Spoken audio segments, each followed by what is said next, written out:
Isang lalaki ang nakalimutang isilent ang kanyang cellphone sa simbahan. Tumunog ito ng malakas. May mga taong nagbulungan, humusga.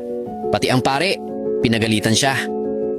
Dahil sa sobrang hiya, umalis siyang mabigat ang loob. Kinagabihan, pumunta siya sa isang bar.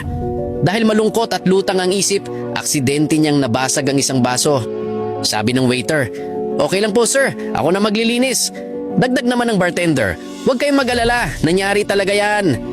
May isa pang customer na inalok siya ng inumin. At sabi ng manager, "Huwag kang ma-stress, lahat tayo nagkakamali. Ang mahalaga ay kung paano tayo trinatrato at nagpapakitaan ng respeto."